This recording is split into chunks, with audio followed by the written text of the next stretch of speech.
Parte de cardiovascular, mira acá. Bueno, lo primero que hay que revisar es lo que corresponde a lo que es la circulación fetal. Aquí en la circulación fetal sabemos que hay los llamados CHAM, ya lo hemos hablado, ¿no? Un CHAM es una derivación que lo que busca es llevar justamente la sangre oxigenada a la principal arteria, que es la que en este caso va a suministrar los nutrientes al organismo, que en este caso es la aorta. El punto de partida ya lo sabemos que a nivel placentario nosotros tenemos una vena que se llama la vena umbilical, ¿no? Y que esta a través del conducto de Arancio se va a dirigir hacia el hígado para hacer anastomosis con la vena cava inferior. La vena cava inferior va a dirigirse por supuesto al corazón a nivel de lo que es la aurícula derecha. Y es en este punto, en la aurícula derecha, donde se generan justamente los primeros cambios. ¿Por qué? Porque como esta sangre ya viene oxigenada, va a tener que haber una derivación a la aurícula izquierda, que como sabemos no es una comunicación normal, ¿no? Pero que aquí funcionalmente hay un agujero que se llama el agujero de Botán. Recuerda, la presión en la derecha es mayor que en la izquierda. Por eso la sangre, ¿por qué tiene que ir a la izquierda? Porque de la aurícula izquierda pasa al ventrículo izquierdo y de ahí va a pasar a la aorta, que es la finalidad de esta circulación. Sin embargo, toda la sangre no va a pasar a la aurícula. Parte de la sangre de la derecha pasa al ventrículo del mismo lado. Y es justamente aquí, ¿qué sucede? Que el ventrículo derecho sale ¿quién? La pulmonar. Y como vamos a revisar, la pulmonar, cuando pasa debajo de lo que es el arco aórtico, tiene justamente a nivel del origen del tronco pulmonar izquierdo, va a tener una comunicación, en este caso con lo que es el arco aórtico, y eso se llama conducto arterioso, ¿correcto? Que obviamente la sangre del derecho se deriva ¿dónde? A la aorta, que es obviamente el otro punto, ¿no? Siempre tiene que llegar hacia la aorta. Cuando ocurre el nacimiento, el agujero de Botán se va a cerrar y va a quedar un rezago que se llama foso ovárico, y obviamente el conducto se oblitera y se va a transformar en ligamento arterioso, ¿correcto? Que después del nacimiento pueden persistir, por supuesto. Eso vienen a ser las enfermedades cianóticas. Acá hablamos del CIA, comunicación interauricular, y acá hablamos del PCA, persistencia del conducto arterioso. Pero en este caso vienen a ser, vuelvo a repetir, defectos que van a generar en este caso enfermedades de tipo cianótico. ¿Ya? Bien, ahora, dentro de lo que es, antes de revisar los grandes vasos que vamos a ver hoy día, primero tenemos que ver las diferencias entre arterias y venas. Entonces, la arteria y la vena, las tres tienen túnicas, pero la túnica media es la que marca la diferencia. En una arteria, ¿qué es lo que predomina? Fibras elásticas y fibras musculares, ¿correcto? Son las que van a predominar. Ahora, cuando uno secciona una arteria, conserva su forma gracias a la presencia de fibras elásticas. Obviamente son retráctiles, ¿no? De ahí que es un poco complicada cuando una persona, por ejemplo, sufre una lesión punzocortante y cuando tienes que, en este caso, pinzar la arteria, obviamente porque la sangre sale a gran presión, obviamente no la vas a encontrar en la misma región, sino más hacia arriba, por la retractibilidad que tienen estas fibras elásticas. Pero las musculares, ¿qué tienen en común? Las musculares se caracterizan primero porque van a tener una inervación, ya lo hemos hablado. La inervación del corazón es sistema nervioso autónomo, pero es específicamente el simpático el que llega. ¿Para qué? Para generar dos fenómenos. Si disminuye el calibre, vasoconstricción. Y hay que recordar que la vasoconstricción está directamente relacionada ¿con quién? Con la presión arterial. La presión arterial es igual a gasto cardíaco por resistencia periférica. Entonces la resistencia periférica está determinada por el nivel de vasoconstricción que ofrece exactamente no la arteria, sino los vasos más pequeños llamados arteriolas. En las arteriolas eso no se define justamente esta resistencia periférica. Pero eso justamente está dada tanto por la estructura de la arteria como por su inervación que va a contener ahí. La vena, en cambio, son escasas. De ahí que cuando se secciona, las paredes se van a pegar. Eso se llama colapso vascular. Colapso vascular. ¿Ya? Ahora, diferenciémoslas. ¿Cómo diferencias una arteria de una vena? Si tomamos como punto de partida una arteria, decimos, la arteria nace en el corazón, la vena llega al corazón. La arteria tiene válvulas en su origen. Las venas lo hacen en todo su recorrido, sobre todo las del miembro inferior. La arteria transporta sangre ricamente oxigenada, la vena poco oxigenada. ¿Dónde se invierte la relación? A nivel pulmonar y a nivel del cordón umbilical. ¿Qué más? Normalmente sale la arteria y se ramifica. Eso se llama divergente. Pero la vena nace de capilares y se va uniendo. Eso se llama convergente.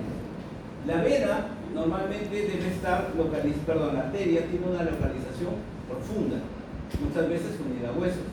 Y ahí viene un poco marcado esto, ¿no? La vena, hay dos tipos de venas. Hay venas superficiales, como las que se ven en la cara anterior del antebrazo, ¿no? La basílica, la cefálica, se pueden observar, pero sabemos que hay venas profundas, y las venas profundas están en los paquetes vasculonerviosos, como por ejemplo en el triángulo de Scarpa. Sabemos que en el triángulo femoral está el bando, vena femoral, arteria femoral y nervio femoral, pero son profundos. O a nivel popliteo, arteria poplitea, vena poplitea y el nervio tibial, ¿no? Son paquetes vasculonerviosos. O a nivel renal, la vena renal es obviamente muy profunda, es retroperitoneal. Entonces no es que digamos si la arteria es profunda, la vena es superficial. Ten cuidado, no es así. Hay dos clasificaciones ahí. ¿Cómo se llama la dilatación de la arteria? Se llama aneurisma. En cambio, una vena se llama varices. ¿Correcto? No confundir, porque muchas veces en una vena puede ocurrir una inflamación, que no es lo mismo que dilatación. La inflamación de una vena se llama flebitis. ¿Ya? Normalmente, a veces hay personas que normalmente siempre los están canalizando, sobre todo los pacientes que van a hacer, por ejemplo, hemodiálisis. Los canalizan a cada momento y muchas veces se le ve dilataciones. Esos son flebitis y que a veces pueden haber trombos y obviamente aparece una tromboflebitis, que son complicaciones cuando a las personas justamente se les canaliza, obviamente por un procedimiento que se va a realizar. La arteria normalmente está rodeada de una vaina de tejido conectivo. Quiere decir entonces que la arteria se puede disecar rápidamente. A nivel, como vamos a ver a nivel cardíaco, las arterias, las más grandes, o sea, hablamos de la aorta y la pulmonar, van a tener una vaina, pero específicamente de tejido pericárdico, una vaina pericárdica, y eso va a permitir aislarlas e identificarlas a esos grandes vasos. ¿Ya? Bien, seguimos. Bueno, sabemos las válvulas, ¿no? Sobre todo las de miembros inferiores.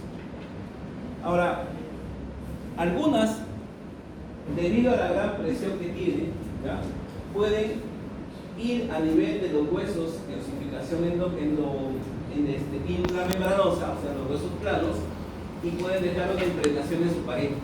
Lo que indica entonces que, por ejemplo, la arteria meningia media, ¿no?, puede generar esas impregnaciones que nosotros le llamamos la hoja de higuera a nivel del hueso parietal, ¿no? El hueso parietal. ¿Qué más? Cuando las arterias se unen, eso se llama anastomosis. Ojo, hay anastomosis arteria-arteria, pero también arteria-vena. Eso lo hemos visto a nivel pulmonar.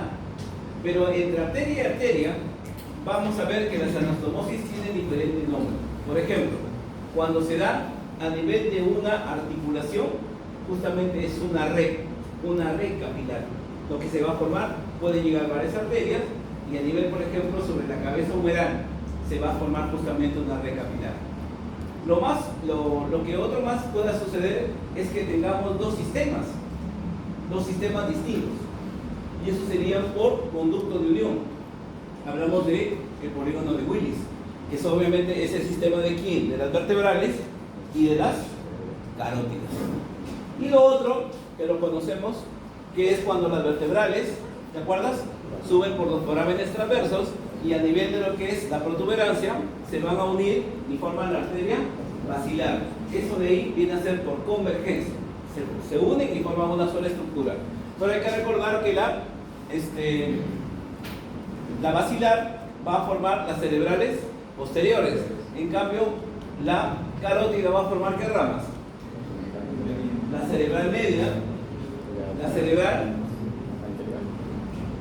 anterior y la comunicante ¿qué?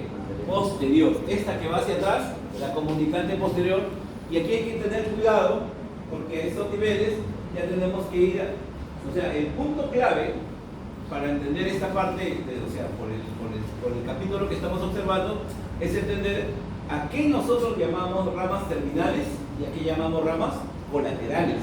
Y es ahí donde tenemos que aprender a diferenciar.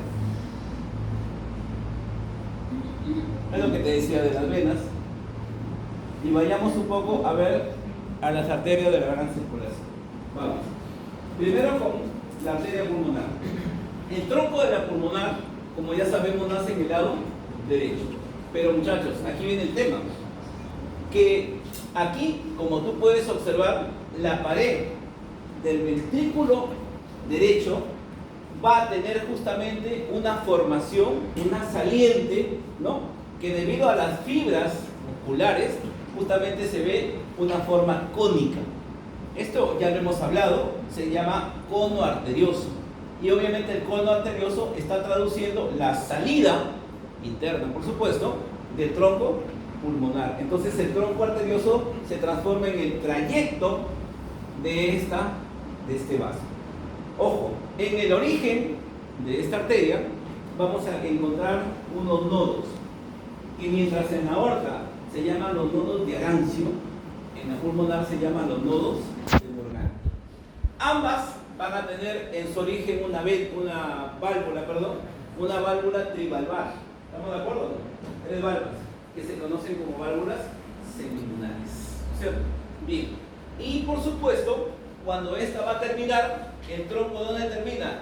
Debajo del callado. Como vamos a ver, una vez que se va a originar acá, este es el callado, la arteria pulmonar, en este caso, o tronco pulmonar, se divide en sus 2 ramas, izquierda y derecha. Con un pequeño detalle, ¿cuál? Que este tronco de la pulmonar, cuando va a subir, va por acá, deja de estar. Es decir, la aorta viene por acá, muchachos, ¿sí? Esta es la aorta, acá. Pero la pulmonar, cuando empieza a ascender, va a generar justamente esto de acá, ¿no? Esta forma, ahí. De tal manera que pareciera que este tronco va a ir direccionándose, contorneando a la aorta ascendente. Lo va a contornear y obviamente hasta el punto donde se va a bifurcar. Esto es importante para ver esta relación que tiene justamente el tronco pulmonar con la aorta. ¿Ya? Vamos a ver.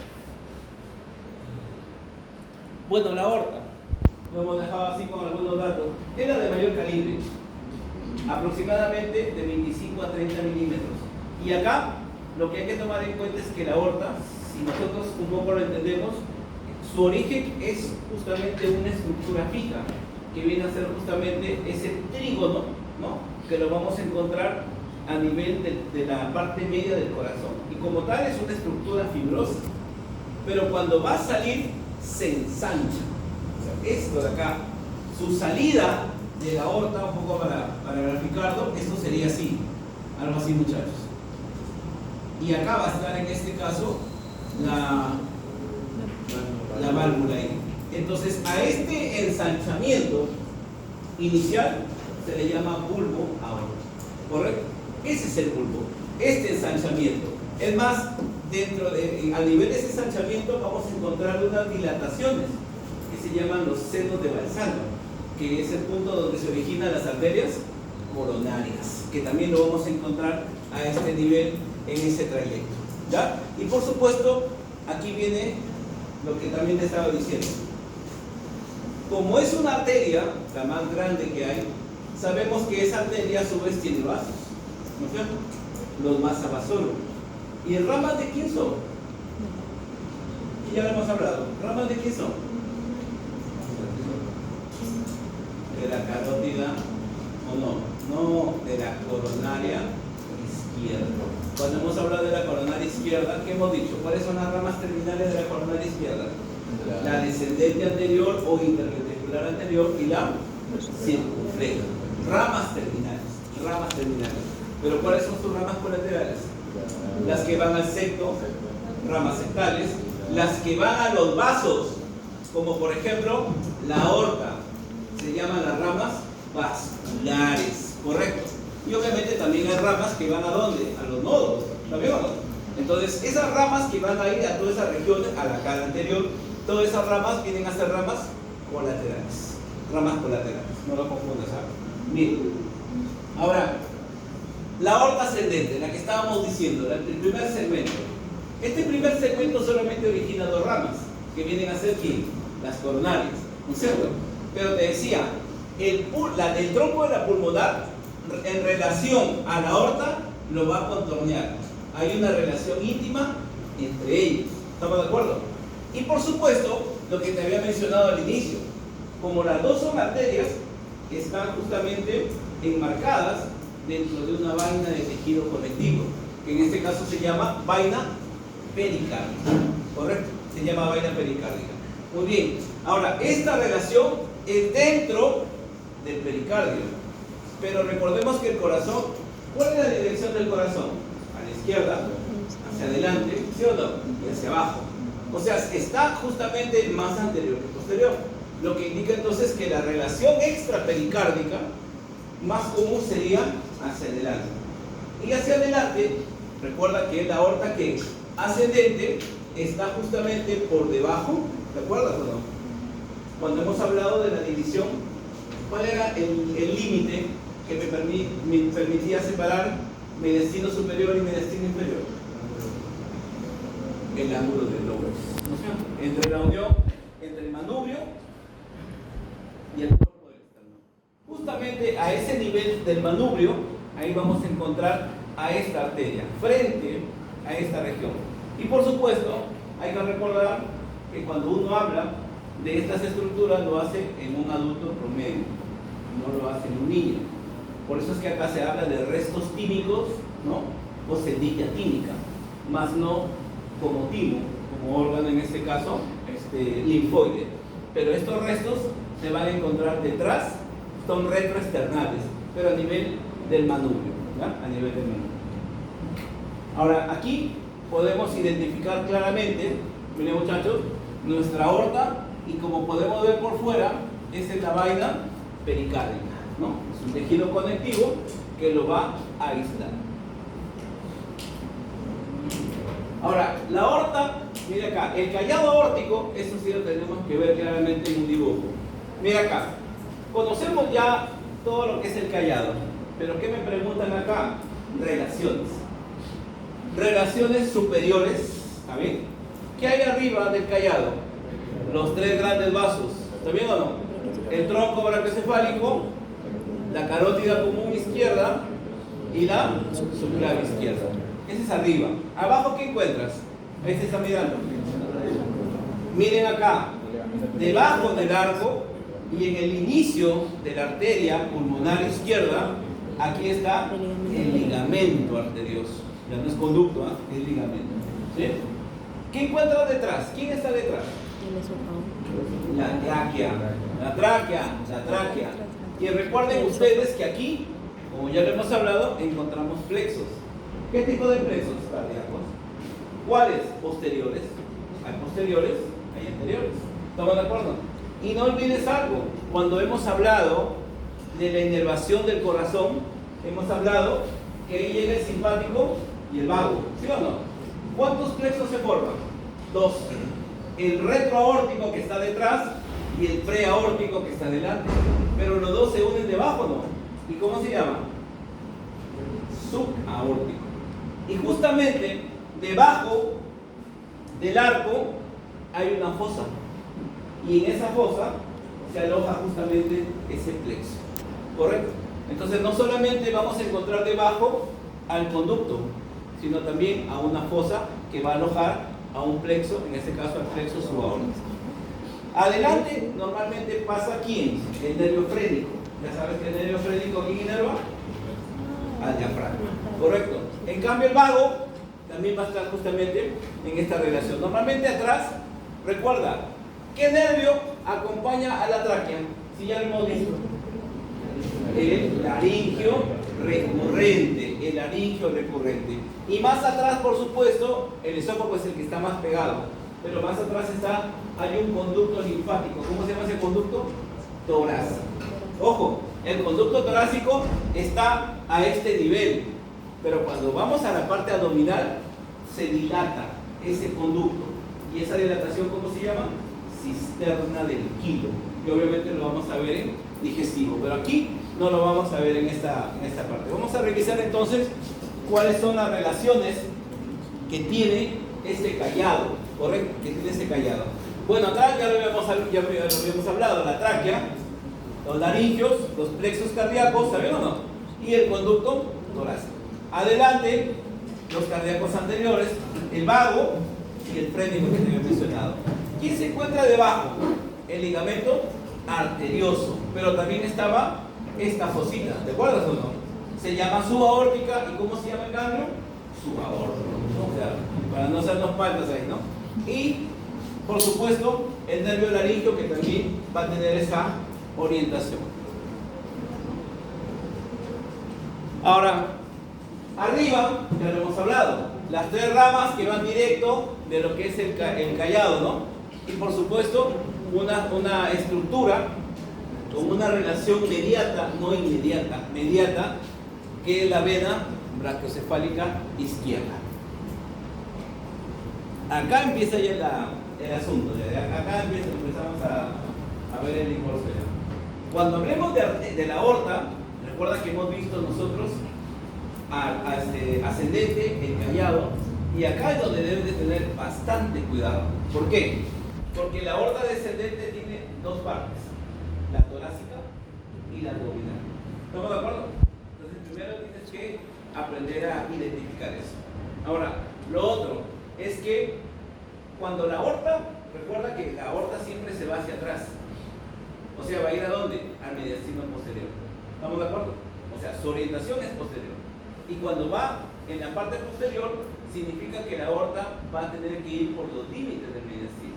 Pregunta, ¿cuál es el límite más inferior vertebral del mediastino?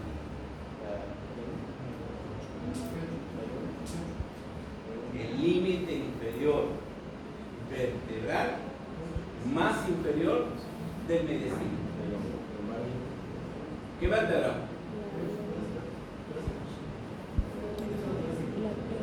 L1.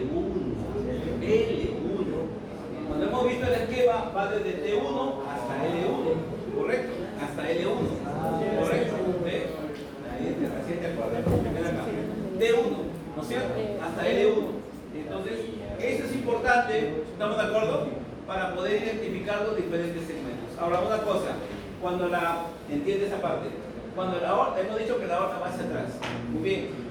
Ahora, la parte más posterior, la pared, estaría formada primero por la columna. ¿Estamos de acuerdo o no? La parte posterior, la columna y por supuesto las costillas y los músculos, en este caso, intercostales. Muy bien. Pero la pregunta es, ¿la aorta va exactamente delante de las vértebras? No. La primera parte va hacia la izquierda, ¿correcto? Por eso, a eso se llama látero vertebral. ¿Está bien? Y luego, cuando ya sigue bajando, ya se coloca delante, exactamente delante de la vértebra, y eso se llama prevertebral.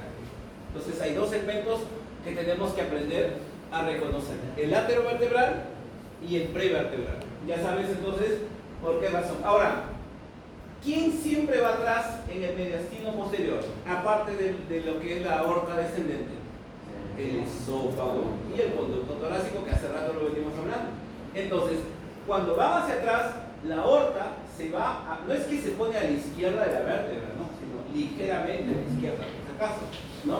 Quiere decir entonces que a la derecha se tienen que orientar las otras dos estructuras. Es decir, a la derecha aquí va a ir el esófago y el conducto torácico. Por eso se está acá resaltando, para que no vayamos a perdernos de vista que en este segmento, ¿ya?, la aorta va a ir ligeramente a la izquierda, mientras que el esófago y el conducto arterioso va a ir a la derecha. ¿Estamos de acuerdo? Bien. Aquí también vamos a ver este tema del tronco simpático. A ver, recordemos, columna vertebral. ¿Está bien o no? Columna vertebral. ¿Qué sale de la columna? Nervios espinales, ¿o no? Y un nervio espinal, cuando sale, ¿qué rama me da? Ya te olvidaste ya. Primero, ¿dónde es más amplia la región? ¿Adelante o atrás? Adelante. Entonces me va a dar una rama anterior. Pero obviamente también va a haber una rama posterior para los músculos, ¿no? Ya. De la anterior van a nacer dos ramas. No sé si te acuerdas, el nervio comunicante gris y el nervio comunicante blanco. Los dos se fusionan y forman un ganglio. ¿Cómo se llama ese ganglio? Simpático. Y como yo voy a tener varios nervios, voy a tener varios ganglios, ¿o no? Que los cuales se juntan y forman una cadena o tronco simpático. Por eso es que los troncos simpáticos, ¿estamos de acuerdo o no? ¿Están dónde? ¿A los lados o no? A ver, si me deja entender. Ay, por eso es que está esta vaina. Mira, o sea, esto de acá, muchachos, me explico. Estas son las vértebras, ¿estamos de acuerdo o no? Estas son las vértebras. El verde me confunde. Y se supone que este es el lado izquierdo, ¿está bien o no? Entonces, mira acá. Lo que me están diciendo es que la aorta está ligeramente a la izquierda. ¿Queda claro o no? Pero ¿quién está saliendo a los costados? Los nervios o no. Y a los lados, las cadenas simpáticas o no. Significa que entonces detrás, ¿me dejo entender o no? Van a estar ¿quiénes? Los ganglios, ¿sí o no? Detrás estaría. Por eso dice esto, ¿no? Atrás está el tronco simpático. ¿Queda claro? Entonces hay que tener cuidado, hay que tener un poco de visión para ir dándole la forma a estas relaciones que tiene justamente esta estructura vascular. Ahora, cuando baja, aquí esto la calle es más sencillo. ¿Por qué? Porque todas las preguntas que puedan hablarme sobre lo que es el segmento prevertebral, que es más inferior, ahí entra todo el sistema de la ácigos. La ácigos, la hemiácigos y la hemiácigos accesoria justamente son las estructuras con las que se va a relacionar. Pero las primeras es donde no te tienes que patear. ¿Estamos de acuerdo? Ten cuidado con la relación entonces derecha y con la relación posterior, que viene a ser el tronco simpático. Estamos, ojo, en aorta torácica. ¿Estamos de acuerdo? De la aorta torácica, bueno, van a salir una serie de ramas, ¿no es cierto? Obviamente, en ese segmento vamos a encontrar las mediastínicas, las bronquiales, que ya las hemos visto, ¿no es cierto? Las esofágicas, o sea, todo un conjunto de arterias que van a ir dando ramas justamente a toda esa región, ¿ya? A toda esa región. Ahí está la parte, mira, al inicio es laterovertebral, pero después se coloca ¿qué? Delante. ¿Sí o no? Este es prevertebral. Y como ves, por acá está el sistema de la vena hemiácigo, ¿no? Por eso te decía, en la parte más inferior no hay problema porque solamente las relaciones van a ser con este sistema venoso. Ahora la abdominal. La abdominal, en este caso, está debajo del diafragma. ¿Estamos de acuerdo? Debajo del diafragma. Pero ojo, aquí, como pueden ver, ¿desde dónde va? Cuando pasa por el diafragma hay una abertura. Esa abertura se llama hiato aórtico. ¿Sabemos o no? Y mira hasta dónde va. Hasta L1, hasta L4, ¿no? Hasta L4. ¿Y hasta dónde iba el mediastino? Hasta L1. ¿Estamos de acuerdo? Entonces, L1 tiene que estar en ese segmento, ¿no? Ojo, recordemos que cuando yo decía L1 era atrás. La parte inferior, posterior es la más baja, porque adelante no es a ese nivel. No es como el plano del mediastino, ¿no? Que va desde Lowis hasta T4. No es así, porque es una campana, ¿sí o no? Pero la parte más alta, ¿dónde está? Adelante. Y la parte más baja, hacia atrás, ¿no es cierto? Entonces, aquí está L1. Significa entonces que ¿quién es el que da el límite inferior del mediastino? El diafragma, a través de sus pilares. Por eso es que sus pilares van a estar dentro de ese límite que lateral, porque adelante, ya te lo había explicado, ¿no? Aquí tenemos adelante al conducto torácico, pero cuando este baja se va a dilatar, y se forma la cisterna del kilo. Pregunta, ¿te acuerdas del psoas o no? Ya no te acuerdas. El psoas, sabemos que se tenía justamente su origen ¿en qué vértebras lumbares? L1 a L4, a L4. Y recuerden que ¿a dónde se insertaba? Del origen, ¿a dónde se insertaba? En el trocánter menor, con el ilíaco, ¿no? Formando el psoas ilíaco. Muchachos, entonces las inserciones son laterales. De los lados, justamente salen estas inserciones. Por eso es que acá tenemos que en medio, adelante, ¿quién está? La cisterna del kilo, y lateral el diafragma, que forma justamente el límite inferior de este mediastino, y las inserciones de quién? Del psoas. Eso sería en este caso las relaciones que están en la parte posterior. Pero en la parte lateral, o sea, ¿qué encontramos a los lados de la aorta? Obviamente son todas las estructuras que son, pregunta, si está hacia atrás, correcto. Hay que recordar que vamos a ver primero órganos retroperitoneales. Es decir, la glándula suprarrenal, sabemos que es retroperitoneal. El riñón, retroperitoneal. Parte del páncreas, retroperitoneal. Correcto, entonces son estructuras que normalmente son retroperitoneales que van a recorrer en esta parte lateral. Y aquí podemos ver claramente, ¿no?, los pilares del diafragma, ¿no? Y acá vemos el conducto torácico y su dilatación, que se llama la cisterna del kilo. A eso se está refiriendo cuando hemos hablado de esa estructura linfática. Y estas son las relaciones en este caso que vienen hacia adelante. La aorta, en este caso hacia adelante, se va a relacionar con tres segmentos, pero ahí ya aguanta. Pero no queda retroperitoneal, hay que tener cuidado. ¿Por qué? Porque acá cuando tú hablas de relaciones, hablas justamente de relaciones que están proyectadas, en este caso hacia adelante. Entonces, hacia adelante, ¿qué vamos a tener? Primero, debajo o a nivel epigástrico, muchachos, ya porque ahí estamos a nivel epigástrico, recuerda que el órgano más importante, ¿quién es ahí? El estómago. Entonces, ahí, a ese segmento, se le llama segmento ciliar.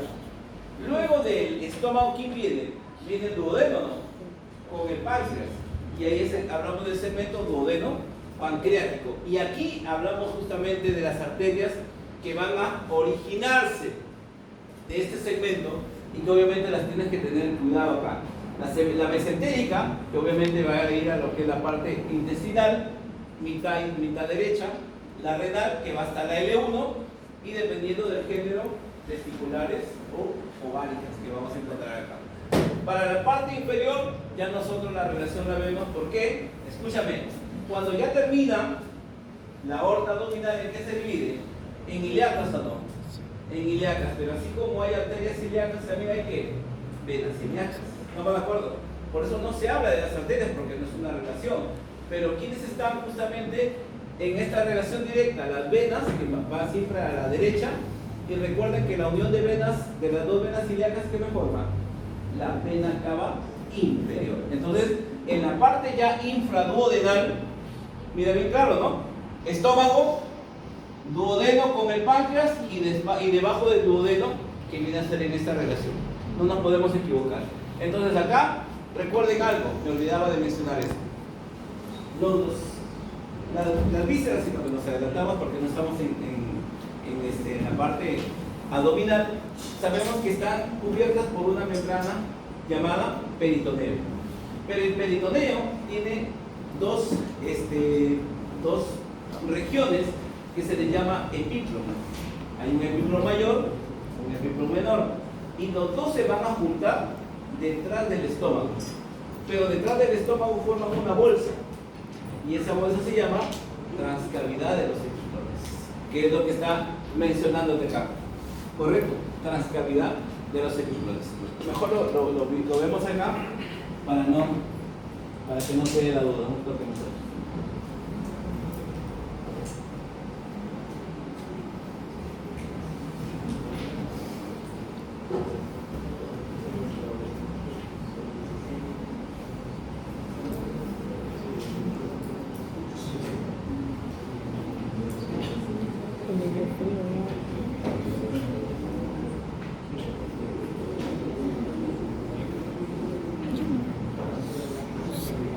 sus notas. Aún no abrimos eso. No. Ahí no pasa. ¿Dónde está? La segunda la reunión, pero se acuerda de mí. Mi nombre es Jorge. Yo voy a sacar bien nivel, ya viene de frente.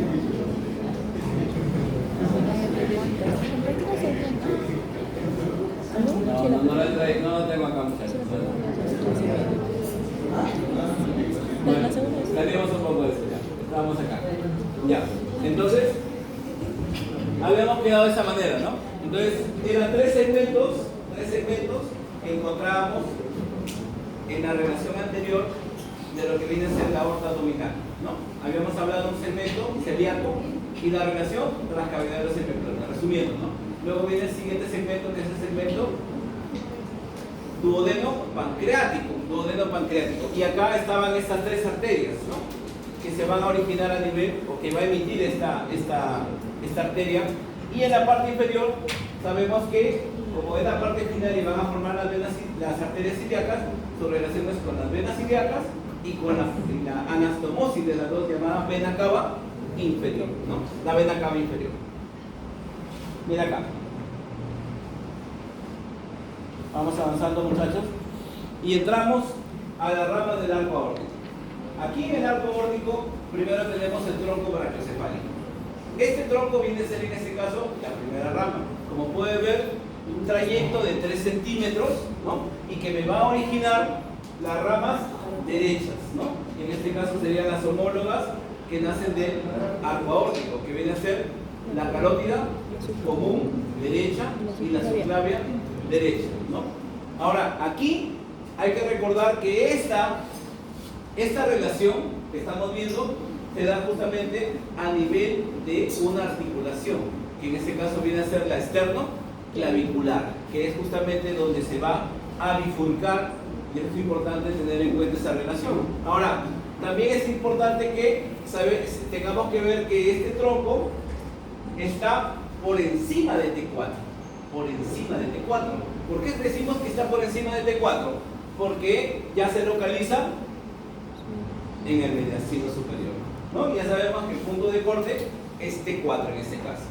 Aquí la relación directa es con la tráquea y con la carótida, obviamente. ¿Por qué? Porque primero es el tronco y después viene la carótida, en este caso común izquierda. Y por supuesto, a la derecha y por delante, las venas brachiocefálicas, ¿no? Las venas brachiocefálicas. Ahora, el siguiente viene a ser la carótida. Las carótidas, en su origen, cuando salen son rectilíneas a nivel del cuello, pero hay que recordar que estas se van a bifurcar y nuevamente tenemos una relación acá, C4, ¿sí? Esta división, ¿por qué es importante, muchachos? Escúchame. Conocer la localización de C4, muchas veces hay personas que pueden tener una taquicardia, que a veces en mujeres que tienen, por ejemplo, problemas de hipertiroidismo, pueden desarrollar estos tipos de taquicardias. Entonces se pueden hacer maniobras a nivel del cuello. ¿Y por qué? Porque en el cuello vamos a encontrar aquí hay dos estructuras, una dilatación llamada seno carotídeo y una prolongación llamada globus carotídeo. El seno carotídeo tiene vasoreceptores y el globus carotídeo tiene quimioreceptores. Quiere decir entonces que si hay vasoreceptores, a través de una presión podemos en este caso disminuir esa presión, pero obviamente tiene que ser una persona entrenada, no vas a meterle mandúas y demás, ¿no? Y obviamente tener el conocimiento de que está justamente con una taquicardia, obviamente que no es normal. Ahora, los vasoreceptores, y en el tema, ustedes ya vieron respiratorio, ¿no es cierto? La pregunta es, a nivel de quimioreceptores ¿para quién? Para el O2 y para el CO2, por supuesto. Sabemos nosotros que eso tienen a ser justamente las estructuras periféricas, pero a nivel central hay un control nervioso. ¿Quién participa ahí? El bulbo y la protuberancia. ¿Con qué núcleos? Dorsal del vago. ¿De quién? Del vago. ¿El dorsal y el ventral de quién? Del vago. No. De la neurocico y el neumortax. ¿Correcto? Justamente esos núcleos son los responsables de regular el control nervioso, pero justamente a nivel de quimioreceptores. Pero barroreceptores es para el tema de presión arterial. ¿Estamos de acuerdo? Entonces, para que veas entonces que no tengas que confundir que a nivel de esta bifurcación hay dos estructuras distintas, ¿correcto? Y que van a tener obviamente funciones también diferentes, ¿ya? Funciones ahí también diferentes. Bien, ahora, entonces, revisemos a la carótida externa. La carótida externa es la carótida de la cara, que obviamente cuando se va a originar, aquí viene el tema, la relación más importante son dos músculos. El digástrico, recordemos que el digástrico tiene dos vientres, un vientre anterior, ¿te acuerdas o no? Un vientre posterior, y también los músculos estilios. Ahí está el estilo, hay varios ahí. Entonces, los músculos estilios debajo, justamente aquí, ¿cómo se llama este ángulo? Ya te olvidaste. Este ángulo de acá, la apófisis genius. Apófisis genius, ¿no? Así se denomina. Por ese borde, nosotros vamos a encontrar justamente que en el centro de estos músculos está un diafragma, que se llama el diafragma de los músculos estilios. ¿Quién pasa por ahí? Va a pasar la carótida externa. Y que luego esta carótida, una vez que pasa, sube, asciende y va a entrar a la región preauricular. Y en esta región preauricular, ¿qué se encuentra? La parótida. La penetra y la va a irrigar. Y ahí termina. Y ahí viene el asunto todavía, ¿no? ¿Cuál? Que esta carótida tiene ramas terminales, dos nada más, ¿sí? Y ramas colaterales. Ahí debes tener cuidado, que te estoy avisando. Si nosotros vemos el trayecto de la carótida externa, significa entonces que va desde la parte baja, porque C4, ¿quién está por C4? Está la tiroides, ¿o no? Por eso hablamos de una rama tiroidea, ¿sí o no? La tiroidea superior. Y luego sigue subiendo, va a estar la lingual y va a terminar en la facial. En cambio, para la parte posterior va a venir la occipital y la auricular posterior, ¿no? Acá la ajena a estas ramas vendría a ser la faringe. Muchachos, estas ramas se pueden observar en un triángulo. Hay un triángulo, en este caso, que sería básculo nervioso, formado en este caso por la yugular interna, por la facial y por el nervio hipogloso. Ese se llama el triángulo carotídeo de Farabian. Ahí es donde vas a encontrar, como puedes ver, acá está la yugular y acá está justamente la carótida común que se bifurca y obviamente la interna continúa, vamos a ver su trayecto, y la externa empieza a dar todas las ramas que hemos mencionado. La arteria facial, que obviamente es la más importante de toda la región, justamente rostral, se va a anastomosar como una rama de la carótida interna. ¿Estamos de acuerdo? Normalmente serían dos ramas, cada una con sus colaterales, pero aunque no creas, siempre va a haber anastomosis. De dos, en este caso, de dos conductos de unión. ¿Te acuerdas que vamos a hablar de los conductos de unión? Distintos ahí, ¿ya? La oftálmica y la facial se van a anastomosar. La carótida interna. La interna, obviamente, ¿por dónde pasaba la externa? Por el diafragma de los músculos estilios. Esta pasa detrás, por el espacio retroestilio. ¿Estamos de acuerdo o no? Por este espacio. Y una vez que va a pasar por ese espacio, recordemos nuestro hueso temporal. ¿Cuántas partes tiene el temporal? Mastoidea, escamosa y la que está dentro del oído, petrosa. En esa rama, en ese segmento petroso, es donde va a ingresar a través de un conducto para alcanzar el seno cavernoso. ¿Se acuerdan del seno cavernoso? Ahí va a llegar y llega a dar sus ramas terminales. A diferencia del anterior, Acá las ramas terminales tienen toda la importancia. ¿Por qué? Porque estas ramas terminales son las que van a formar el polígono de Willis. ¿Estamos de acuerdo o no? La cerebral, que habíamos hablado, ¿no? Anterior, media. La coroidea obviamente no está en el polígono y por supuesto la comunicante posterior. Casi no me da ramas colaterales, pero si las da, ahí tenemos, hace rato te la dije, la oftálmica, rama de la interna y que se anastomosa con la facial. Rama de la externa.